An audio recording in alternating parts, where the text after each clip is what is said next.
लोग जब शुरू करते हैं तो नमस्कार सर। नमस्कार।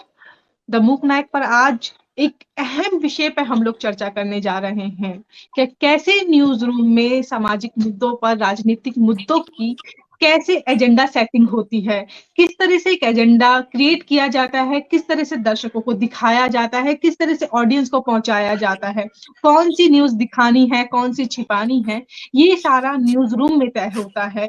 न्यूज पर डिपेंड नहीं करता कि कौन सी जो मुद्दे हैं बड़े हैं छोटे हैं, डिपेंड करता है कि न्यूज रूम में कौन लोग बैठे हैं, किस तरह से एजेंडा सेटिंग करते हैं। इसी पे हमारे साथ हमारे स्पीकर जुड़े हुए हैं, प्रोफेसर विवेक कुमार सर और Dilip Mandal sir.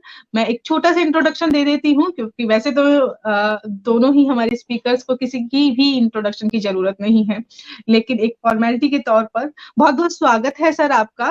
Vivek sir, Dilip sir. Thank you.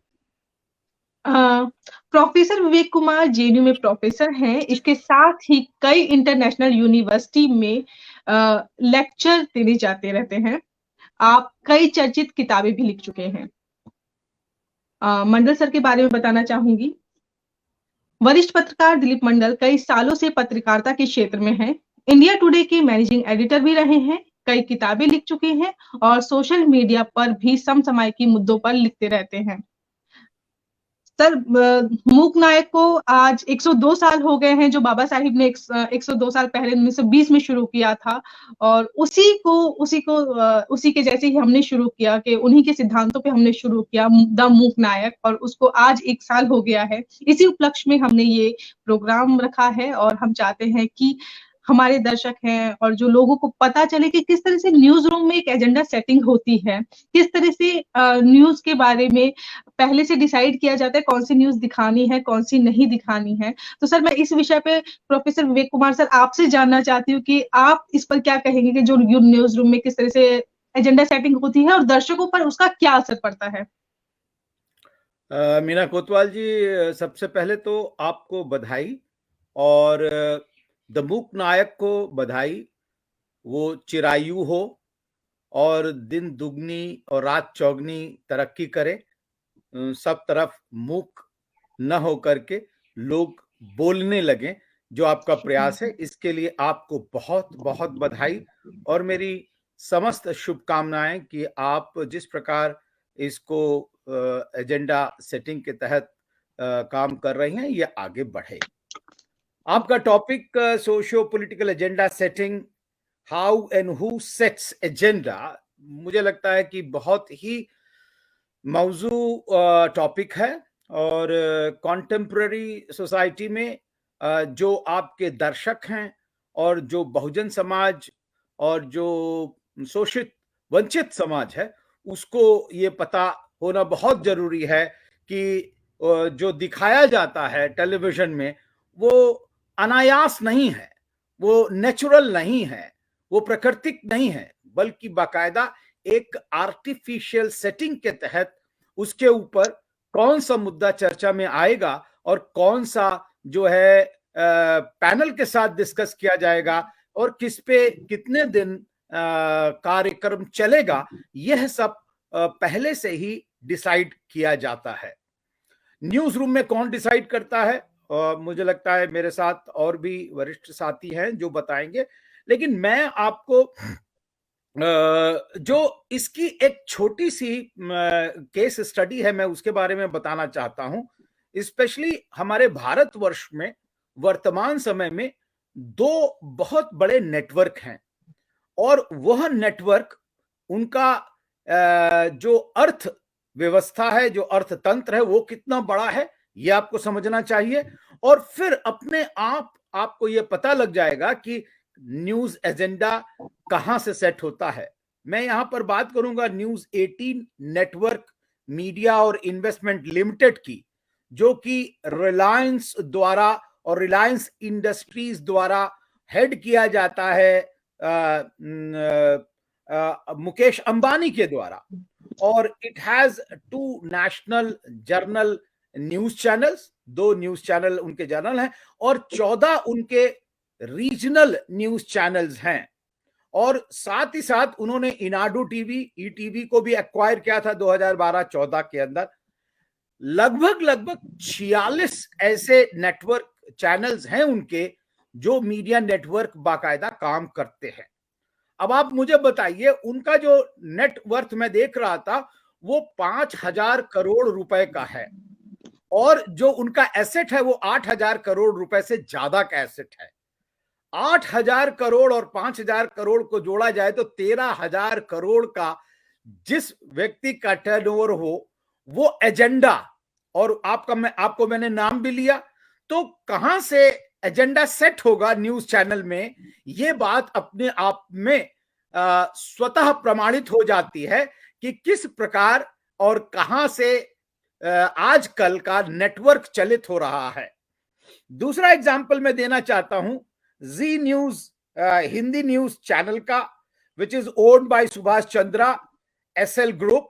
और आपको पता है सुभाष चंद्रा राज्यसभा के मेंबर हैं हरियाणा से, और यह कहा जाता है कि वो भाजपा से समर्थन से जीत करके आए थे। कहा यह भी जाता है कि अगस्त 99 में, इसको 23 वर्ष हो गए हैं, 23 वर्ष से चल रहा है, और इसके लगभग लगभग जो है 7 भाषाओं के अंदर बाकायदा चैनल चलते हैं, न्यूज चैनल चलते हैं।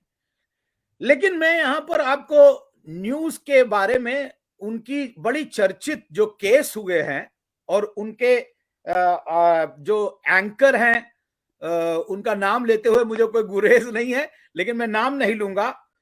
नवीन जिंदल केस के अंदर बाकायदा उनको जेल हुआ, और वो अभी तक बाकायदा बने हुए हैं उसके एंकर। दूसरा, उनका एक कवरेज है जवाहरलाल नेहरू यूनिवर्सिटी को लेकर के, जहां पर उन्होंने कहा कि नहीं, यहां पर पाकिस्तान जिंदाबाद के नारे लगे, और बाद में उन्हीं के कार्यकर्ता ने, उन्हीं के कर्मचारी ने बाकायदा उसको कहा यह झूठ है, और झूठ पर उसने त्यागपत्र दिया, और वहां से वो निकला छोड़ करके। बाद में पता चला कि वो जो वीडियो था वो डॉक्टर्ड वीडियो था। इसी तरह उनका जो एक और बड़ा भारी कवरेज आया वो था दिल्ली इलेक्शन के अंदर। दिल्ली इलेक्शन के रिजल्ट के बाद 2020 में उन्होंने जिस भाषा का प्रयोग किया, और बाकायदा ये कहा कि नहीं, पाकिस्तान परस्त लोग जो है वो जिता चुके हैं आम आदमी पार्टी को, और जो लोग देशभक्त थे उन्होंने हरा दिया है। तीसरी तरफ एक और महुआ मोइत्रे का एक बाकायदा वो आया था लेक्चर, और उन्होंने कहा कि ये प्लेजराइज्ड है। जब उस व्यक्ति से पूछा गया क्या उन्होंने प्लेजराइज किया है, तो उन्होंने कहा नहीं, ये प्लेजराइज नहीं है, और बाकायदा महुआ मोइत्रे ने जो है उन पर एक डिफेमेशन केस किया। मैं यहां पर इन 2 केस स्टडीज से ये बताना चाहता हूं, आज के समय में जो डिक्टेशन है एजेंडा सेटिंग का, वो कहीं ना कहीं न्यू लिबरल इकोनॉमी के तहत जो चैनल ओनर्स हैं, और बहुत पहले जो ज्योतिबा फूले ने कहा था कि भारतीय समाज के अंदर सेठ जी और भट्ट जी, ये 2 बड़ा उनका कॉम्बिनेशन है जिसके आधार पर समाज चल रहा है। सेठ जी लोन देते हैं और भट्ट जी तारीख निकालते हैं, पुण्यतिथि निकालते हैं, और जिस तिथि पर हमारा व्यक्ति बाकायदा कार्यक्रम करता है, और इतनी पुण्यतिथि निकल जाती हैं कि वो बेचारा उसी के अंदर दब के रह जाता है। तो इसका मतलब आज अगर उसको वर्तमान समय में देखें, तो मैं ऐतिहासिकता में नहीं जाना चाहता, लेकिन वर्तमान समय में आप देखें तो बाकायदा आज भी जो ओनर है वो वैश्य समाज से आ रहा है, और जो उसके अंदर लिखने वाला अखबार नवीस कहलाता है वो ब्राह्मण समाज से आ रहा है। और वो दोनों की जो मिली भगत है वो एजेंडा सेट करती है। और इसलिए मुझे लगता है कि हमें भारतीय अर्थतंत्र व्यवस्था को और भारतीय जाति व्यवस्था को, दोनों को मिला करके ही एजेंडा सेटिंग के अंदर देखना चाहिए कि न्यूज रूम में कौन लोग हैं जो एजेंडा सेट कर रहे हैं। लेकिन मैं रूम में बैठ करके जो एजेंडा सेट कर रहे हैं, मैं उनको केवल और केवल एक सेवक के रूप में, कार सेवक के रूप में मानता हूं कि वो एक डिक्टेशन का फॉलो करते हैं और एक तरह से मालिक जो कहेगा उसको ही वो करेंगे और मालिक जो नहीं कहेगा वो नहीं करेंगे। चाहे कितना ही बड़ा हो जाए आदमी, कितने ही बड़े लीडर हो जाएं, लेकिन वो अपने एजेंडे को नहीं ला पाते। हाँ, अपॉइंटमेंट के अंदर कैसे होगा, कैसे नहीं होगा, मुझे लगता है कि इस पर बाबा साहब अम्बेडकर ने अपने बहुत पुराने लेख में, जिसका हमारे अनौपचारिक डिस्कशन में दिलीप मंडल जी ने अभी जिक्र किया था, गांधी, रानाडे एवं जिन्ना, उसके अंदर बाबा साहब अम्बेडकर ने कहा था कि जो भारतवर्ष की मीडिया है वो कभी, भारतवर्ष की मीडिया कभी मिशन हुआ करती थी, बाद में वो प्रोफेशन में हुआ, और आज जो है वो एक सोप ओपेरा से कम नहीं है। किस प्रकार साबुन बेचने वाली कंपनी इश्तहार देती है और वह अपने जो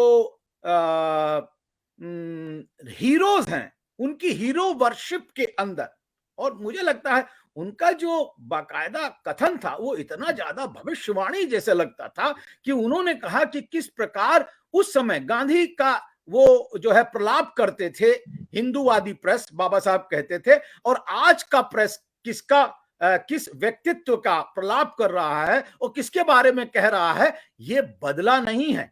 बाबा साहब अम्बेडकर ने जो कहा था 100 साल पहले, वो आज भी चरितार्थ हो रहा है कि भारतीय मीडिया आज भी अपने हीरो वर्शिप के तहत ही एजेंडा सेट करता है और उसके आगे जा करके वो एजेंडा सेट नहीं करता। तो इसलिए हमारे समाज की जो संरचना है, उस सामाजिक संरचना के अंदर जाति व्यवस्था और उसी से निकली हुई अर्थव्यवस्था, अर्थतंत्र, और उसी से निकला हुआ मीडिया, जिसको हम चौथा खंभा कह रहे हैं, कहीं ना कहीं वो उसी से ही इन्फ्लुएंस होता है, गाइड होता है। इसलिए एजेंडा सेट करना आत्मनिर्भर व्यक्ति नहीं है और आत्मनिर्भर कार्यक्रम नहीं है। मेरा जो लोग आज इसको गोदी मीडिया कह रहे हैं, मुझे नहीं लगता है कि ये गोदी मीडिया है। ये सचमुच आज भी उतना ही मनुवादी है जितना कि ये पहले मनुवादी था। इसको अनर्गल प्रलाप कर रहे हैं कि ये गोदी मीडिया है। नहीं, आज कुछ लोग सत्ता में हैं तो उनके पास बैठा हुआ है, लेकिन आप जिस बात का जिक्र करते हैं, कौन सा एजेंडा आपको लेना है, वो उसी मनुवाद की जो परिभाषा है उसके अंदर ही निहित होता है। आपके नायक कौन है? अगर आप देखेंगे कि नायकों का सृजन, नायिकाओं का सृजन इस मीडिया के अंदर किस प्रकार हो रहा है और किस जाति के लोगों का हो रहा है, यह अपने आप में पुनः प्रमाणित कर देगा कि जो भारतीय सामाजिक संरचना है उसके अंदर ही जो है मीडिया बैठा हुआ है। यह गोदी नहीं बल्कि मनुवादी है। इतना ही मुझे लगता है कि मैं बोलूंगा। उसके बाद अगर दूसरी बात आएगी तो प्रश्न होगा तो मैं जरूर उत्तर दूंगा। तो हमें भारतीय सामाजिक संरचना के आधार पर जो बना हुआ अर्थतंत्र और अर्थतंत्र के आधार पर बना हुआ जो मीडिया, इन तीनों को मिला करके, और चौथा खंभा जो मैंने बताया था, चौथी बात जो बताई थी वो था इंटरनेशनल जो आ रहा है फाइनेंस, उसके तहत हमको ये मिला करके ही देखना पड़ेगा कि एजेंडा सेटिंग जो व्यक्ति डिक्टेट कर रहा है वो प्राकृतिक नहीं है, ये बनावटी है, ये दिखावटी है। धन्यवाद। बहुत बहुत शुक्रिया सर। बिल्कुल मैं आपके पास दोबारा आऊंगी, कुछ सवाल हैं मेरे। दिलीप सर के पास आने से पहले मैं एक छोटा सा इंट्रोडक्शन नितिन सर का दे देती हूँ। बहुत बहुत स्वागत है नितिन सर आपका। सुप्रीम कोर्ट के वकील हैं नितिन सर, और सामाजिक न्याय की हर जरूरी लड़ाई को आप सुप्रीम कोर्ट में उठाते रहे हैं। प्रतिनिधित्व की लड़ाई में आप एक मुखर आवाज हैं, देश दुनिया के तमाम मामलों पर बेबाक बोलते हैं। दिलीप सर, मैं अब आपके पास आना चाहूंगी और इसी विषय पे आपसे भी पूछना चाहूंगी कि क्योंकि आपने पत्रकारिता में बहुत काम किया है, मैनेजिंग एडिटर रहे इंडिया टुडे के, और आपने वो न्यूज रूम का माहौल देखा है कि किस तरह से एजेंडा सेट होते हैं। तो बस वही आपसे एक्सपीरियंस पूछना चाहती हूँ कि क्या होता है न्यूज रूम में, किस तरह से बात होती है, किस मुद्दे पे किस तरह से उठाना है, किसे गिराना है, उसी पर सर आप अपनी बात रखें।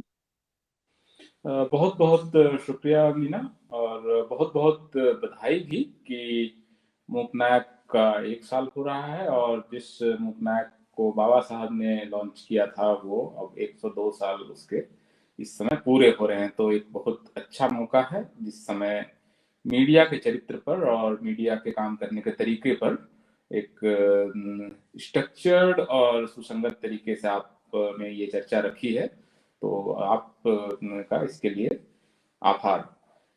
मुझे लगता है कि ये जो बातचीत हो रही है उसका जो कॉन्टेक्स्ट है उसको प्रोफेसर विवेक कुमार ने बहुत अच्छे से सेट किया है, और वो बातचीत को जहां पर छोड़ रहे हैं मैं वहीं से बातचीत का सिरा पकड़ता हूं ताकि रिपीटेशन वाला पार्ट ना हो। बातचीत के आखिरी हिस्से में उन्होंने ये कहा कि कुछ लोग इस मीडिया को गोदी मीडिया कहते हैं, और उनके लिए भारत में मीडिया की सारी समस्याएं 2014 में शुरू हुई। जैसे मतलब इसको क्या मैं कहूं कि मतलब as if everything was hunky dory and everything was fine prior to that. So I would like to argue that media and its sociological structure and the narrative it is producing, it's not that it has something has went wrong in 2014. Rather, it's in a continuity, and it's in a continuity. I have to, if I am asked to produce evidences, I would say that almost 100 years ago, why Baba Sahib was in a mood or in a state of mind that this media is not going to serve the purpose of the oppressed classes. उनको Mooknayak launch ही क्यों करना पड़ा? अगर उस समय ऐसा तो नहीं था कि मीडिया नहीं था। मीडिया के रहते हुए उनकी ये जो चिंताधारा या धारणा बनी कि ये मीडिया जो depressed sections of the society है उसके इंटरेस्ट को सर्व नहीं करेगा, ये हीरो वर्शिप करता है, ये इंडिया की पॉलिटिक्स को और सोसाइटी को हिंदू मुस्लिम बाइनरी में देखता है, गांधी और जिन्ना के द्वैत में ये देखता है, और इसकी वजह से बाकी समाजों के जरूरी मुद्दों की अनदेखी हो रही है। इस नतीजे पर बाबा साहब का जो पहुंचना है वो इस बात का प्रमाण है।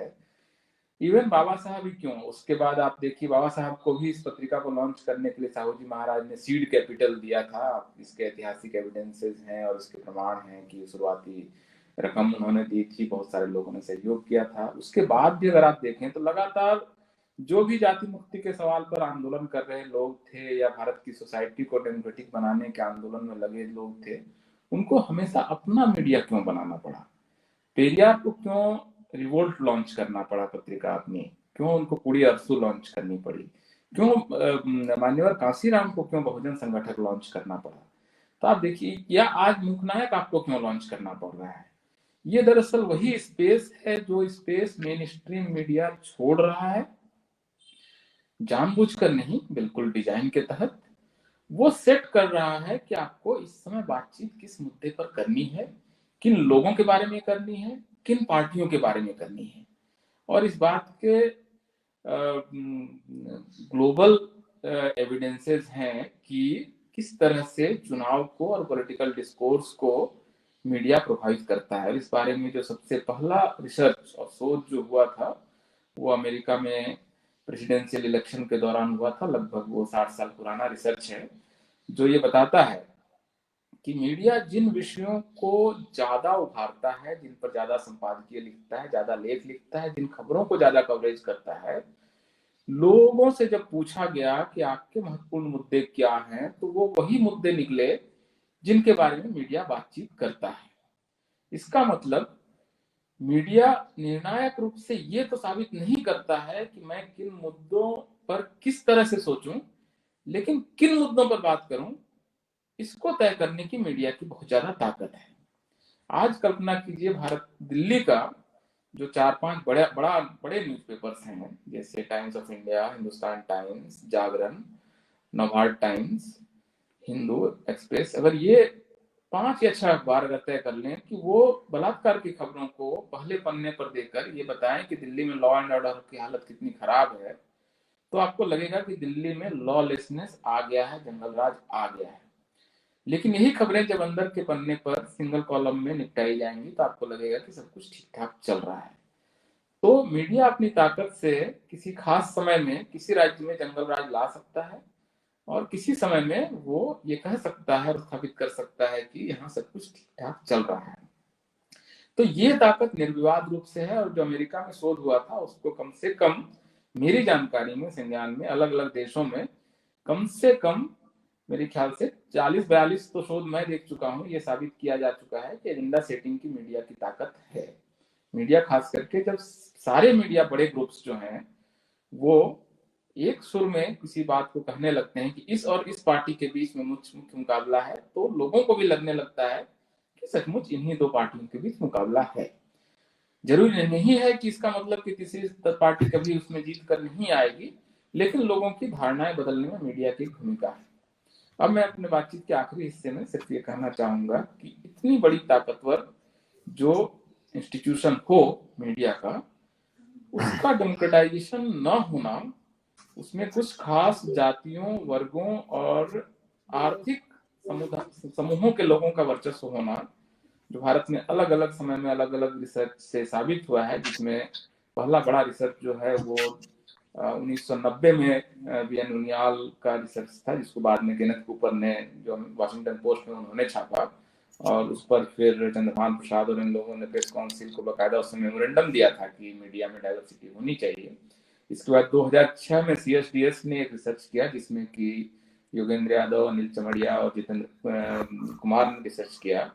हाल का रिसर्च आपका न्यूज लॉन्ड्री और ऑक्सफैम का है, जो निरंतर रूप से बता रहा है कि भारत में लगभग 80% जो मीडिया पोजीशंस हैं वो हिंदू सवर्णों के पास हैं और लगभग 70% हिंदू सवर्ण पुरुषों के पास हैं।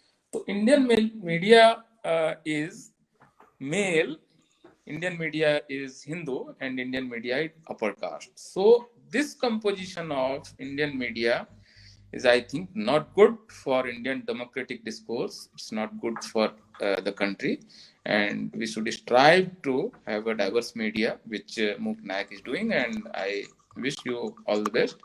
And I wish that there will be a day, and that day will not be very far, when media persons from marginalized backgrounds, from SC, STs, and also from the OBCs and women will be there in media in large numbers, and they will at least try to democratize this space, because this is not at all a democratic space at this juncture. Thank you, and I would like to answer your questions if required. Thank you so much. Yes, thank you sir, thank you so much. आपने जो news room के अंदर की बातें हैं वो हमारे सामने रखी। नितिन सर, मैं आपसे आपके पास आने से पहले थोड़ा सा शंभू का इंट्रोडक्शन देना चाहूंगी। आप नेशनल दस्तक के मुख्य संपादक हैं और इससे पहले जी न्यूज, एबीपी न्यूज, एनडीटीवी जैसे कई मीडिया संस्थान में काम कर चुके हैं और न्यूज रूम को आपने करीब से देखा है। तो बहुत बहुत स्वागत है शंभू आपका द मूक नायक में। आज 1 साल हुआ है द मूक नायक को, और बाबा साहिब ने जो मूक नायक शुरू किया था उसको 102 साल हुए हैं। बहुत बहुत स्वागत है शंभू आपका। Meena, thank you. और मैं देर से वो टेक्निकल वजह से नहीं जुड़ पाया था, लेकिन मैंने विवेक सर के शुरू से एकदम सुना है। पूरी बातचीत मैं सुन रहा हूँ, तो शुक्रिया आप सब लोगों का। और मैं देर होने के लिए टेक्निकल वजह से माफी चाहता हूँ। सबको जय भीम, नमो बुद्धाय। जय भीम, नमो बुद्धाय। नितिन सर, आपके पास आना चाहूंगी। जो मुद्दे उठाए जाते हैं न्यूज रूम में और वो दर्शकों तक जो पहुंचते हैं जिस तरह से, तो क्या इस पर कुछ कानूनी असर भी थोड़ा सा ऊपर नीचे हो जाता है कि कोई मुद्दा अगर ज्यादा उठ गया है तो उसके हमें ज्यादा देखना है, और कोई नहीं उठ पा रहा है तो उसमें थोड़ी सी ढील भी बढ़ती जाती है? कुछ ऐसा भी होता है क्या सर? मैं उस चीज में जाने से पहले आप सबको बहुत बहुत बधाई कि बाबा साहब ने जो मूक नायक शुरू किया था उसको 102 साल हुए हैं, और मीना कोटवाल जी ने जो मूक नायक शुरू किया है उसको 1 साल हुआ है, और बहुत धमाकेबाज एंट्री है मीडिया के क्षेत्र में। तो उसके लिए आपको बहुत बहुत बधाई, और आगे बहुत अच्छा चलता रहे इसके लिए शुभेच्छा। और जो साथी हमारे जुड़े हुए प्रोफेसर विवेक साहब, शंभू जी, दिलीप मंडल जी, इन सभी को मेरा जय भीम। आपको भी मेरा जय भीम। बहुत इम्पोर्टेंट बात आप लोग कर रहे हैं। इसे देखना चाहिए कि ज्योतिबा फुले का तो कोई अखबार नहीं था, बट वो अखबार के लोगों को कलम कसाई कहते थे। कलम कसाई का मतलब पता नहीं, कसाई आपको मराठी का वर्ड है, आपको पता है कि नहीं है सर? बट कसाई का मतलब होता है खटना, वो बुचर, मतलब जो मटन काटने वाला होता है उसको कसाई कहते हैं। तो क्योंकि आप देखेंगे कि तिलक के 2 अखबार चलते थे पुणे से। एक जो मराठी में चलता था वो अखबार था केसरी, और इंग्लिश में जो चलता था वो मराठा अखबार था। और इसमें जो है ज्योतिबा फुले की पैसे देने के बावजूद भी, जो रेट था उसको देने के बावजूद भी, तिलक ने एडवर्टीजमेंट पब्लिश करने से मना किया था। तो सफर हमारा मॉडर्न इंडिया में जो प्रिंट एंड इलेक्ट्रॉनिक मीडिया का जो बायस है, प्रेजुडाइज है एंड एजेंडा सेटिंग है, वो यहाँ से शुरू होता है। तो बाबा साहब अम्बेडकर ने इससे प्रेरणा लेते हुए मूक नायक शुरू किया, जो सबसे पहला अखबार बाबा साहब ने शुरू किया, वो 1920 में शुरू किया। और आपको वंडर होगा कि शाहू महाराज के खिलाफ जो तिलक का मीडिया था, तिलक तो कोल्हापुर में जाके शाहू महाराज को गाली देते थे और वहाँ के ब्राह्मणों को और बाकी जाति के लोगों को शाहू महाराज के खिलाफ भड़काने की कोशिश करते थे। आपको ये भी पता होगा कि वहाँ के ब्राह्मणों ने जो है शाहू महाराज का राजवाड़ा जला दिया था। तो वो उससे प्रेरणा लेकर जब बाबा साहब अम्बेडकर ने मूक नायक शुरू किया, तो शाहू जी महाराज 400 किलोमीटर चल के बाबा साहब अम्बेडकर को फाइनेंशियल एड करने के लिए 400 किलोमीटर चलकर बॉम्बे गए थे। कोल्हापुर से जो है बॉम्बे 400 किलोमीटर है। और फिर आप देखेंगे कि बाबा साहब अम्बेडकर ने 4 अखबार निकाले और बहुत बड़ा पत्रकारिता के क्षेत्र में बाबा साहब का योगदान है। बाबा साहब के पत्रकारिता ने पूरे देश को बदल दिया। बट बाबा साहब के पीरियड में जो पत्रकारिता थी, जैसे जो बड़े बड़े अखबार आज है, वो उस समय छोटे छोटे अखबार हुआ करते थे। बट उसमें इवन टाइम्स ऑफ इंडिया और हिंदुस्तान टाइम्स और ये बिरला से स्पॉन्सर्ड हिंदुस्तान टाइम्स, ये जो अखबार वो बाबा साहब अम्बेडकर के बारे में बहुत गलत छापते थे, बहुत गलत छापते थे। और इसका मेन मकसद था, they were trying to belittle Ambedkar, you know, with a specific purpose. तो आप देखेंगे कि जो कार्टून अभी हमारे तरफ ये कार्टून है, वो जेएनयू के एक छात्र ने उसके ऊपर शोध किया है, और देखेंगे कि बाबा साहब अम्बेडकर की इतने घिनौने, मतलब कितने खराब कार्टून छपाए जाते थे। तो उस सिलसिले के पीछे यदि हम देखेंगे तो इसमें एजेंडा सेट करने का एक पावर है, जो बायस एंड प्रेजुडाइज है, वो देखने की जरूरत है। इम्पोर्टेंटली आप देखेंगे कि सिर्फ इंडिया में ही मीडिया इस तरह से नहीं है, आप देखेंगे तो वर्ल्ड वाइड ये मीडिया इस तरह से हुआ है। और एक पॉलिटिकल इंक्लिनेशन, एक social inclination and religious affiliation, इन कारणों की वजह से जो है वो मीडिया इस तरह से काम करता है। मतलब मेरा ऐसा मानना है कि दिलीप मंडल जी तो कहते हैं कि ये चौथा खंबा है, बट इसे चौथा खंबा दुनिया में कहीं पे भी नहीं माना जा रहा है। मतलब आप देखेंगे कि यूएस में freedom of speech and freedom of press separately लिखा गया है कॉन्स्टिट्यूशन में, बट हमारे देश में फ्रीडम ऑफ प्रेस नहीं है। तो हमें ये सीरियसली डिबेट करने की जरूरत है कि जो बंदा नौकरी करते हुए, मतलब एक जो कॉर्पोरेट हाउस है, कॉर्पोरेट हाउस की नौकरी करते हुए जो वो बात करता है, उसको फ्रीडम ऑफ प्रेस के दायरे में लाना चाहिए कि नहीं जाना चाहिए, क्योंकि freedom of press is guaranteed to an individual person, it is not guaranteed to a corporate house. So when he is sitting in a corporate house and doing the job of a press, he is essentially airing the voices of the corporate house. He is not airing the voice of his concern. So इसीलिए जो है उसको हमें freedom of press freedom of जो expression है, speech है, उसको देना चाहिए कि नहीं चाहिए, इसके ऊपर सीरियस डिबेट करना चाहिए। और जितने भी पुरानी केसेस है जिसने ये कहा है कि freedom of press is inherent in the constitution, article 19(1)(a), जिसमें सकाल पेपर है, बेनेट एंड कोलेमन है, इसको रीराइट करने की, इसको रिकॉल करने की जरूरत मैं यहाँ आज एडवोकेट करता हूँ इस मुक नायक के स्टेज पर से। दूसरी बात मैं आपको बताना चाहता हूँ कि ये जो आप देखेंगे कि सोशल मीडिया और जो कॉर्पोरेट मीडिया, ये दो मीडिया ने जो है दुनिया में डेमोक्रेसी को बड़े पैमाने पर खतरे में डाला हुआ है, क्योंकि वो जो है वो देश के लोगों की जो ओपिनियन है वो रिफ्लेक्ट नहीं करते, बल्कि वो किसी एक कॉर्पोरेट हाउस का, किसी एक रिलीजन का, किसी एक जाति का, या फिर किसी एक लॉबी का, क्लास का ओपिनियन को रिफ्लेक्ट करते हैं। और जब वो इस तरह से रिफ्लेक्ट करते हैं तो वो बेसिकली वो ओपिनियन को जनता के ऊपर थोपना चाह रहे हैं। और इसकी वजह से जो है इम्पोर्टेंट क्या होता है कि misinformation and disinformation, ये दो इम्पोर्टेंट बहुत चीजें हैं। Misinformation and disinformation वो जनता के सामने परोसते हैं और जिससे ओपिनियन जो है वो एक साइड में स्वे करने में बहुत बड़ा रोल प्ले करते हैं। इसका कारण मैं बताता हूँ आपको कि सबसे पहले जैसे कोई प्राइम मिनिस्ट्रियल कैंडिडेट है पॉलिटिकल इलेक्शंस में, कोई चीफ मिनिस्ट्रियल कैंडिडेट है, तो उस पर्टिकुलर चीफ मिनिस्ट्रियल कैंडिडेट को वो इस तरह से प्रोजेक्ट करते हैं, उसका ब्रांडिंग करते हैं, उसकी सारी अच्छी चीजें बताई जाती है और उसकी बुरी चीजों को पूरी तरह से छुपाया जाता है।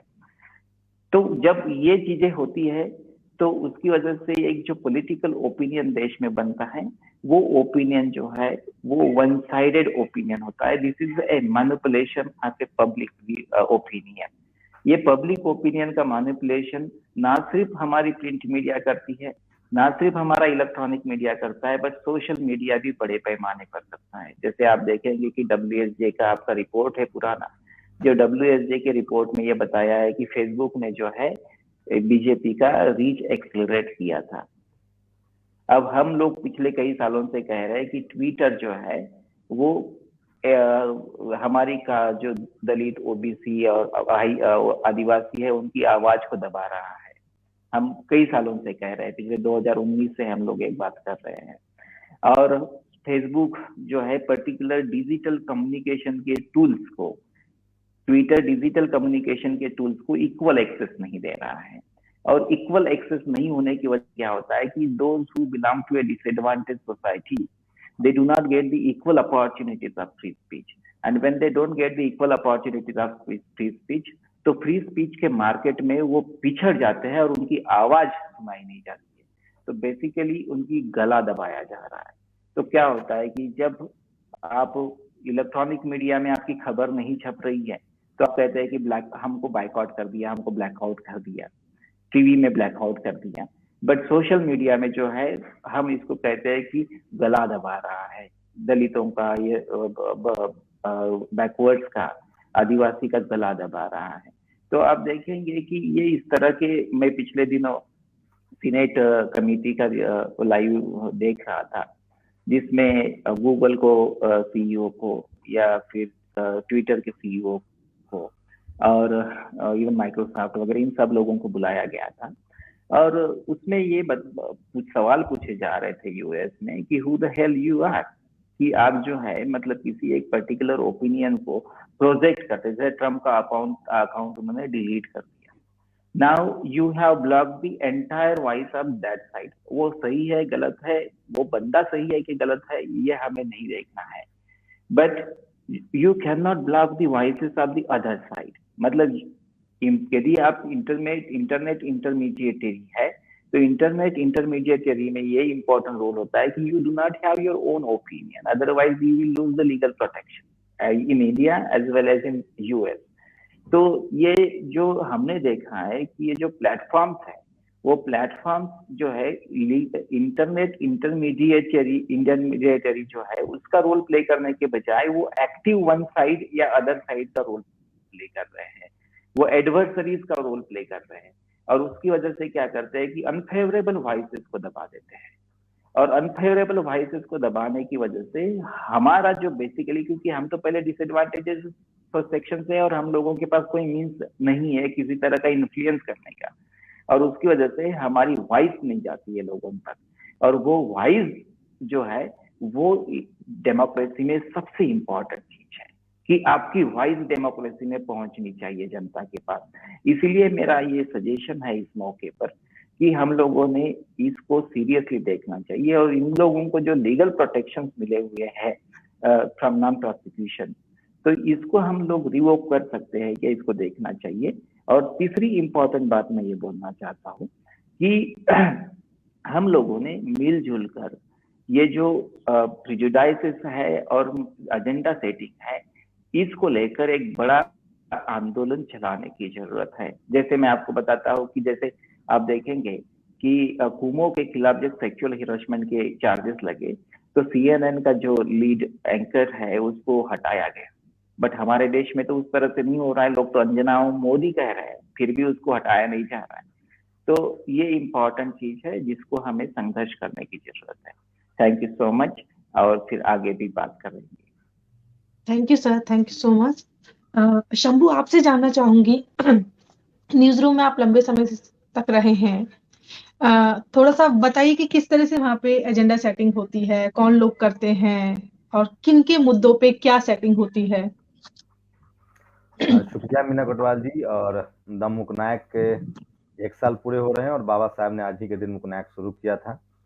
तो मुझे लगता है कि पत्रकारिता में भी बहुजन समाज का जो भागीदारी है वो बाबा साहब ने शुरू किया। और सर लोगों ने बताया कि ज्योतिबा फुले उस समय लेख लिख रहे थे और तमाम चीजें। कबीर से बड़े पत्रकार कौन हो सकते हैं, रविदास जी महाराज से बड़े पत्रकार कौन हो सकते हैं, जिनके पास कोई माध्यम नहीं था, संसाधन नहीं था, लेकिन पूरी दुनिया में उनकी बात है। पहले तो मैं बताऊंगा उस पर, लेकिन सबसे पहले शुक्रिया प्रोफेसर विवेक साहब, जिन्होंने दलित दस्तक नाम से इस देश में पहला ऐसा, वर्षों बाद उन्होंने, फाउंडर है वो, मैं जानता हूं, तो उन्होंने शुरुआत की अशोक दास जी ने, और उसके बाद फिर अशोक दास जी लोगों ने नेशनल दस्तक की शुरुआत की, जो भी लोग इनके साथ जुड़े हुए हैं, मैं तो सिर्फ एडिटर हूं। और शुक्रिया दिलीप मंडल साहब, जिन्होंने हमें नौकरी छोड़ने के लिए विवश किया।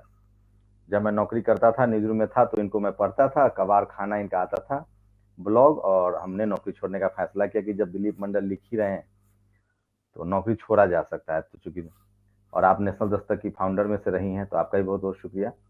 मैं वो तो बताऊंगा कि बस 5 मिनट लूंगा मैं, ज्यादा विवेक सर का समय नहीं लूंगा, न दिलीप मंडल सर का, न नितिन मिश्राम साहब का।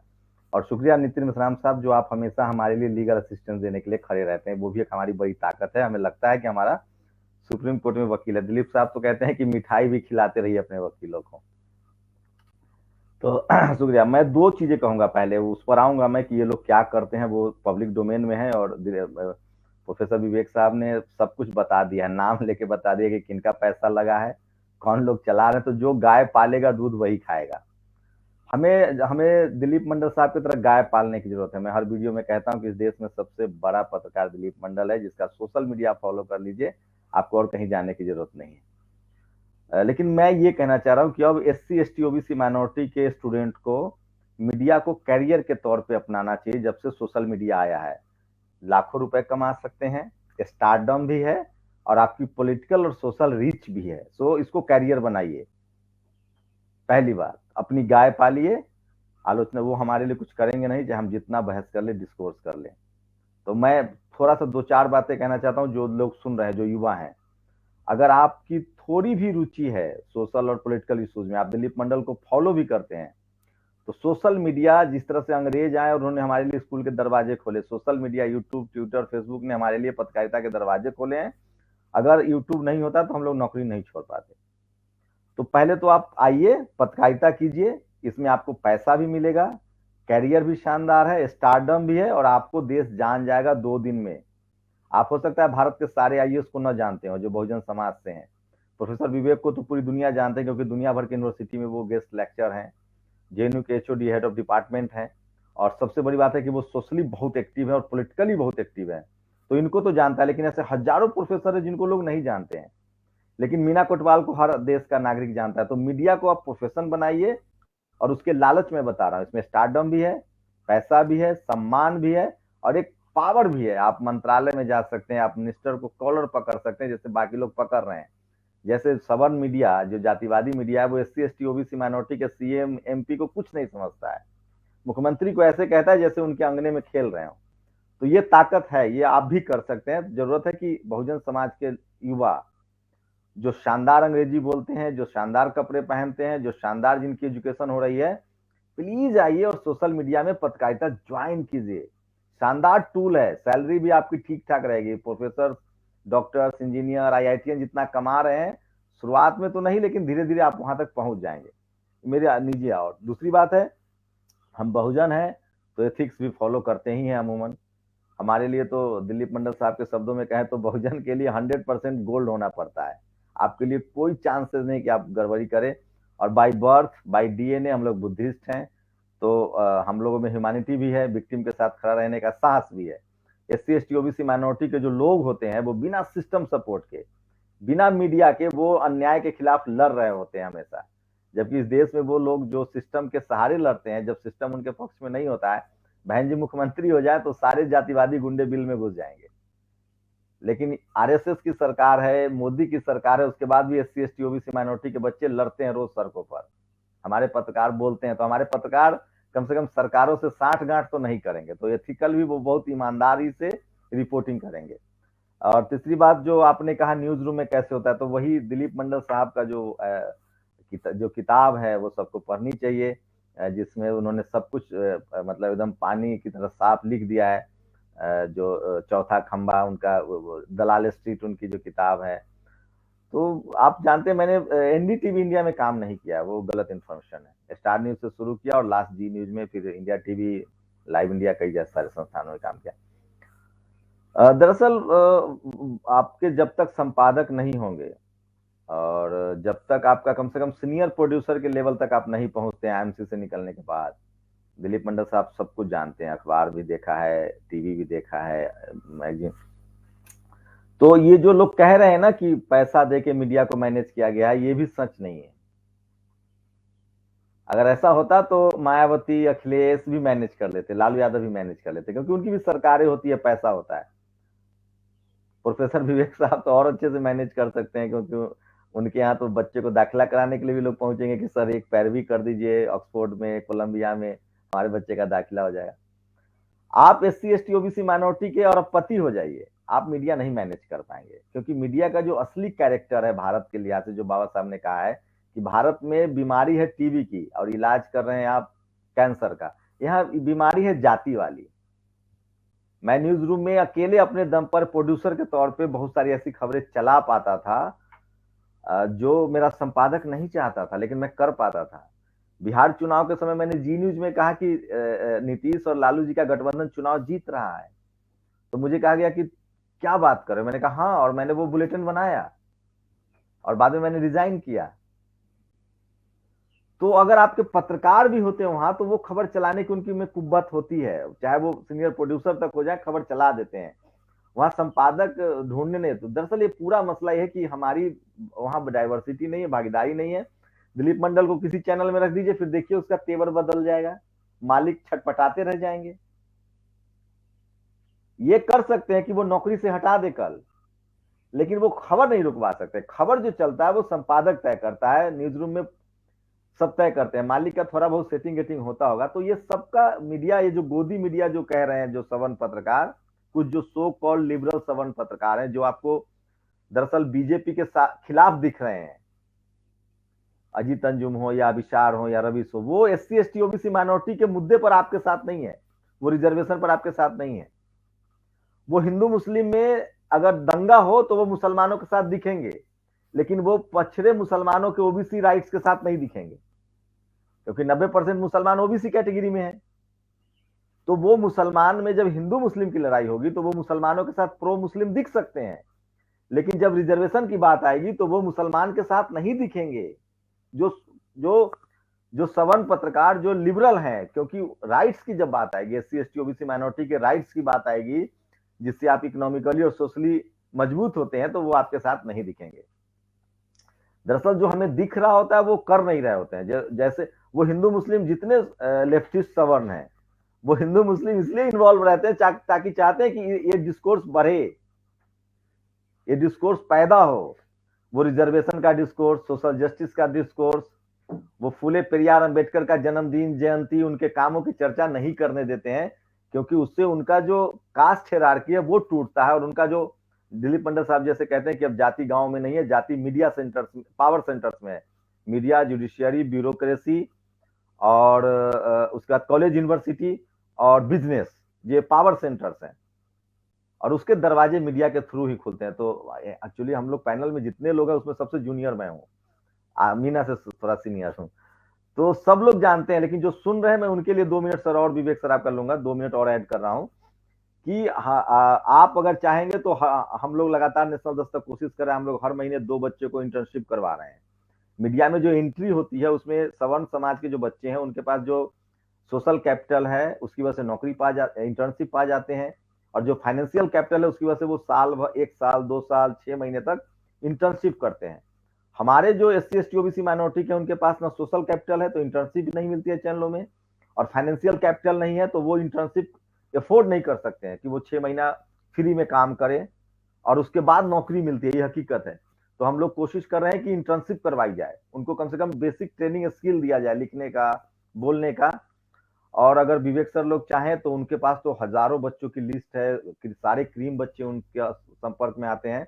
दिलीप मंडल साहब, नितिन मिश्रा, आप लोग प्रोत्साहित कीजिए कि आप लोग पत्रकार बनिए। प्रोफेशन के लिहाज से, स्टारडम के लिहाज से, सोशल एथिक्स के लिहाज से शानदार प्रोफेशन है। शुक्रिया आप लोगों ने मुझे इतनी देर तक सुना। Thank you Shambhu, thank you. कुछ सवाल है और मेरी टीम से विवेक सर आपके लिए एक सवाल आया है। मेन स्ट्रीम मीडिया में एजेंडा सेटिंग के दौर में दर्शकों की क्या सतर्कता, जागरूकता और जिम्मेदारी होनी चाहिए? सर, ये मेरी टीम में राजन चौधरी हैं और वो चाहते हैं कि आपसे सवाल का जवाब लिया जाए। नहीं, जैसा कि हमारे सभी पूर्ववर्ती वक्ताओं ने देखिए एक बात जो करी है और वो बहुत अहम बात है, मुझे लगता है उसकी चेतना बहुत आवश्यक है, और वो है जाति व्यवस्था। अगर हम अपने समाज में चेतना युक्त हैं तो हमें पता चल जाएगा कि हमारा जो समीकरण है, हमारा जो रिश्ता है, वो किस आधार पर बनता है। और मैंने शुरुआत में ही आपको बताया था कि अगर हम मार्क्सिस्ट धरातल पर भी देखें तो मार्क्सवादी जो है जाति व्यवस्था को बेस मानने के लिए तैयार नहीं है, वो उसको सुपर स्ट्रक्चर मानते हैं। लेकिन हम बहुजनवादी लोग उसको बेस मानते हैं और उस आधार पर ही रिश्ते निर्मित होते हैं, चाहे वो फ्यूडलिज्म में चले जाएं, लैंडलॉर्ड्स और सर्फ्स का देख लें, चाहे कैपिटलिस्ट और जो है वर्कर्स का देख लें, और यहाँ पर जो अखबार नवीस हैं और जो श्रोता हैं या जो पाठक हैं, उनका रिश्ता भी उसी प्रकार है, बनता ही उसको। आप किसको जो है वहां पर किसकी खबर किस प्रकार चलाएंगे, ये जो है आप डिसाइड नहीं करते हैं, मुझे तो ये लगता है। क्योंकि थोड़ा दिन तो मैंने भी पायनियर में काम किया था, और पायनियर में मैं भी जो है पॉलिटिकल एनालिस्ट था लखनऊ के अंदर। हमारे जो उदय सिन्हा हमारे संपादक हुआ करते थे, और मैंने सूरज भान का इंटरव्यू किया। सूरज भान उस समय गवर्नर थे। मैंने इंटरव्यू किया, 15 अगस्त को वो लगना था, लेकिन मेरा जो इंटरव्यू लगा वो 8वें पेज पर लगा। और वहीं पर एक सवर्ण महिला थी, जब उसने जाकर इंटरव्यू किया उनका दोबारा, तो वो फ्रंट पेज पर एंकर लगा, 7 कॉलम छपा। तो आप ये देखिए कि किसकी खबर कैसे छपती है, ये वहां पर जो है डिसाइड करने के लिए लोग बैठे हुए होते हैं। तो इसलिए मुझे तो यही लगता है कि आप पाठक हैं, जरूर हैं, लेकिन सुधी पाठक कम से कम अपनी चेतना को, जब तक एक बहुत बड़े, आजकल अब मैं नाम नहीं लेना चाह रहा हूं, NDTV के बहुत बड़े, जब तक वो स्थापित नहीं हुए थे वो विवेक कुमार सर कहते थे, विवेक सर ये बताइए, विवेक सर वो बताइए। आज स्थापित हो गए हैं तो वो ब्रांड एम्बेसडर, ब्रांड बन गए हैं। और वो पूरा सोशल जस्टिस सर, पूरा सोशल जस्टिस आपने उनको सिखा दिया, और उसकी मार्केटिंग करके वो सब वॉइसलेस पीपुल के वॉइस बन गए हैं, मैक्सेस से ले। और नाम तक नहीं लेते, पूछते तक नहीं, बताते तक नहीं, बुलाते तक नहीं है। तो आप ये देखिए कि हमें एक दर्शक होने के नाते हमने कंट्रीब्यूट किया, हमें ये खुशी है कि हमने एक व्यक्ति को बनाने में सहयोग किया, एक टीचर की, एक प्रोफेसर की, वही हो सकती है। लेकिन जब बन जाने के बाद वो व्यक्ति समाज के दर्द को भूल जाए और फिर भी वो प्रोग्रेसिव कहलाए, तो ये दर्शक की गलती है, उसको वो पहचान नहीं पा रहा है। तो दर्शक को जिस प्रकार का जुमला बोला जाता है उसके पीछे जाकर के आपको देखना चाहिए समाज में बड़ी प्रॉब्लम क्या है। आपको पता है समाज में बड़ी प्रॉब्लम, अगर आप देखेंगे कि 125 वारदातें डेली होती हैं दलितों के साथ, 125 वारदातें, ये तो डेटा है नेशनल क्राइम रिकॉर्ड ब्यूरो का।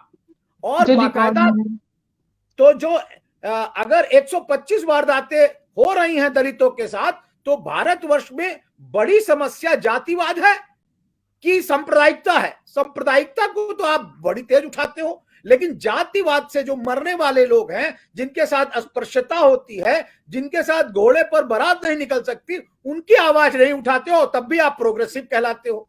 तो मैं ये कहना चाहूंगा कि जो दर्शक हैं वो बहुत चेतना के आधार पर बात सुने और तब वो तय करें कि कौन सा पत्रकार उनका हितैषी है। वरना वो जैसे ही कुछ नाम ले बाबा साहब का एक दिन, तो वो लाहा लोट हो जाएंगे और उसके बाद वो 365 दिन लगातार। आप 26 जनवरी के दिन मैंने अखबार देखा, द हिंदू, मैंने देखा द एक्सप्रेस और मैंने देखा द टाइम्स ऑफ इंडिया। 26 जनवरी के दिन Ramnath Kovind president of India का सलूट लेते हुए फोटो नहीं खींचा, बल्कि प्रधानमंत्री का फोटो खींचा, जो कि वो घोड़े को देख रहे थे जो रिटायर हो रहा था। ये इस प्रकार की चेतना है, आप समझ लीजिए। तो ये मैं कहना चाह रहा हूं कि जो पाठक है, जो श्रोता है, वो कम से कम अपने समाज के जो दुख हैं, दर्द हैं, उनसे अगर सरोकार रखेगा तो उसको पत्रकारिता का और पत्रकारिता करने वाली की सत्यता पता चल जाएगी। जी शुक्रिया सर। सर एक और सवाल है, उससे पहले मैं दिलीप सर पे आती हूँ। पहले सर सर की ही बात पे मैं शुरू करती हूँ। जैसा सर ने कहा कि रामनाथ कोविंद का सल्यूट करते हुए फोटो नहीं आया, घोड़े को जो रिटायर हो रहा है उसका फोटो आया मोदी जी के साथ। तो सर क्या दर्शक जो देख, सर आपका माइक म्यूट है सर। जी, मुझे इसमें जो मीना जी, जो आप जिस ओर इशारा कर रही हैं, या प्रोफेसर विवेक कुमार ने जो कहा, मुझे लगता है कि चिंता हमें असल में दूसरे तरफ करनी चाहिए। एक चीज तो देखिए स्थापित है कि जो मीडिया है उसका न्यूज रूम की सामाजिक संरचना क्या है। मेरे ख्याल से अब इस पर और किसी शोध की जरूरत नहीं है। असंख्य शोध इस पर हो चुके हैं अलग अलग राज्यों में। जैसे आपको अतुल आनंद का शोध झारखंड पर है, आपको आंध्र प्रदेश पर रिसर्च हो चुका है, सारे राज्यों में लगभग ये शोध हो चुका है कि न्यूज रूम की संरचना जो है वो हिंदू सवर्ण पुरुष संचालित मीडिया है। ये मेरे ख्याल से अब स्टैब्लिश हो चुका है, इस पर अब बहुत ज्यादा बात करने की जरूरत नहीं है।